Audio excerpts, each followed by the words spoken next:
Deuxième question. La communion dans l'Église catholique a-t-elle une profonde importance? Vlan. Pourquoi je retiens cette question?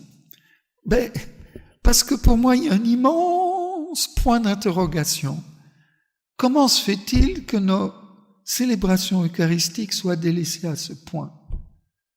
J'aime bien dire dans la préparation aux fiancés, qui sont tous des années de lumière, je dis parce que j'en profite aussi pour parler du baptême et de tous les sacrements, c'est une catéchèse. Et j'aime bien leur dire, vous savez, moi je suis accro à l'Eucharistie. Si j'ai pas l'Eucharistie quotidienne, je suis en manque, il va falloir que je suive une cure de désintox. Non mais c'est vrai, quoi. Ils ne se rendent pas compte que c'est ce qu'il y a de plus grand, de plus beau, de plus inimaginable, ce que Dieu a fait pour nous.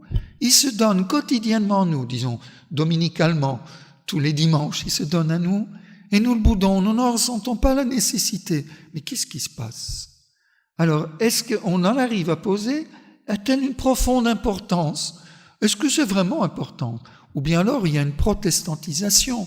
C'est possible aussi. Le pasteur ne célèbre pas la Sainte toutes les semaines. C'est de temps en temps qu'il célèbre la Sainte en signe de communion, parce qu'elle n'a pas le même sens que pour nous. Mais si un chrétien, un catholique, se pose cette question, là, je voudrais qu'il m'explique. Mais je vais quand même essayer de répondre à sa question, bien sûr. L'Église vit de l'Eucharistie. Vous avez compris que je cite Saint Jean-Paul II. L'Église vit de l'Eucharistie. Cette vérité n'exprime pas seulement une expérience quotidienne de foi, mais elle comporte en synthèse le cœur du mystère de l'Église. Dans la joie, elle fait l'expérience sous de multiples formes de la continuelle réalisation de la promesse « Et moi, je suis avec vous tous les jours jusqu'à la fin du monde ». Mais dans l'Eucharistie, par la transformation du pain et du vin en corps et sang du Seigneur, elle jouit de cette présence avec une intensité unique. Depuis que, à la Pentecôte, l'Église, peuple de la Nouvelle Alliance, a commencé son pèlerinage vers la patrie céleste, le divin sacrement a continué à marquer ses journées, les remplissant d'espérance confiante. À juste titre, le Concile Vatican II a proclamé que le sacrifice eucharistique est source et sommet de toute la vie chrétienne.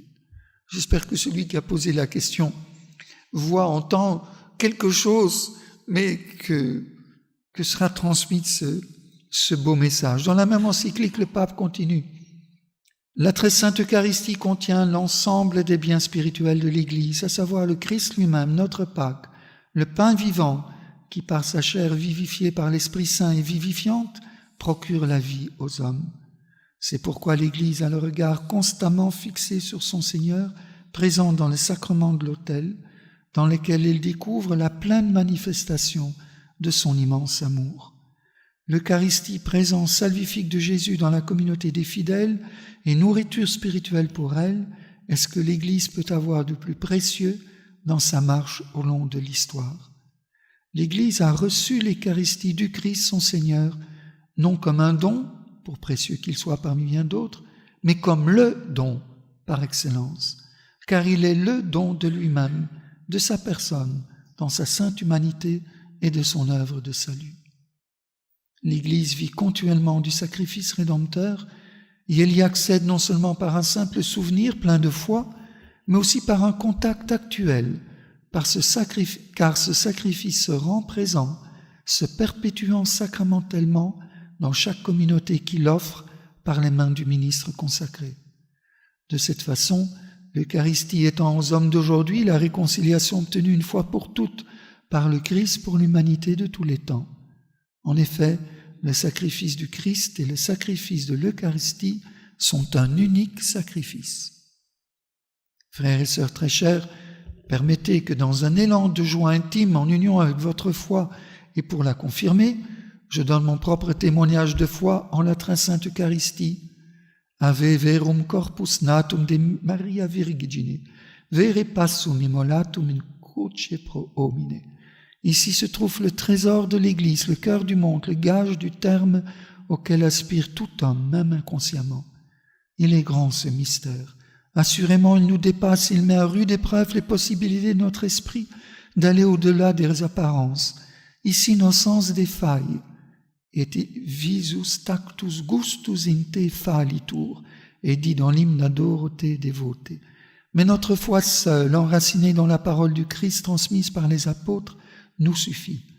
Permettez que, comme Pierre à la fin du discours eucharistique dans l'évangile de Jean, je redise au Christ au nom de toute l'Église, au nom de chacun d'entre vous, Seigneur, à qui aurions-nous?